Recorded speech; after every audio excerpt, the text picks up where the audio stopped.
పెరుగుతున్న సైబర్ నేరాలు, SIM swap మోసాలు, నకిలీ ఖాతాలను అరికట్టేందుకు కేంద్రం కొత్త నిబంధనలను తీసుకువస్తోంది. మారిన ఈ నిబంధనలు మార్చి 1 నుంచి అమల్లోకి వచ్చాయి. ఇకపై వాట్సాప్, టెలిగ్రామ్, అరటై వంటి మెసేజింగ్ యాప్లు సక్రమంగా పనిచేయాలంటే సిమ్ కార్డ్ బైండింగ్ నిబంధనను కేంద్ర ప్రభుత్వం తప్పనిసరి చేసింది.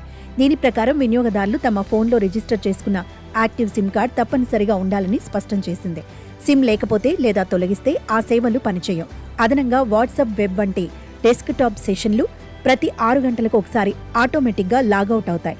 వాటిని తిరిగి యాక్సెస్ చేయడానికి మళ్లీ ధృవీకరించుకోవాలని కేంద్రం కొత్త రూల్స్ తీసుకువచ్చింది. మరోవైపు రైల్వే శాఖలో గతంలో తీసుకువచ్చిన అన్రిజర్వ్డ్ టికెటింగ్ సిస్టమ్ యూటీఎస్ ఇకపై పనిచేయదు. జనరల్ టికెట్లు, ప్లాట్ఫామ్ టికెట్ల బుకింగ్ కోసం ప్రవేశపెట్టిన ఈ సేవలు మార్చి 1 నుంచి నిలిపివేస్తున్నట్టు రైల్వే ఇప్పటికే స్పష్టం చేసింది.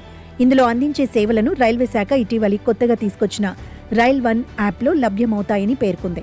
యూటీఎస్ఆర్ వాలెట్లో ఏమైనా నగదు ఉన్నట్టయితే అది ఆటోమేటిక్గా రైల్ వన్కు బదిలీ అవుతుంది.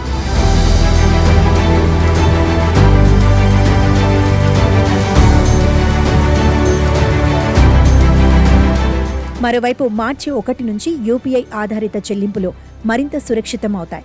పెద్ద మొత్తంలో లావాదేవీలు జరిపేటప్పుడు పాస్వర్డ్తో పాటు బ్యాంకులు అదనంగా బయోమెట్రిక్ను ప్రభుత్వం తప్పనిసరి చేసింది. బయోమెట్రిక్ స్థానంలో ఓటీపీ లాంటి ఇతర ఆథరైజేషన్ కూడా ప్రత్యామ్నాయంగా ఉపయోగించుకునే వెసులుబాటు ఉంటుంది. సైబర్ మోసాలకు చెక్ పెట్టడమే లక్ష్యంగా ఈ విధానాన్ని ప్రవేశపెట్టారు.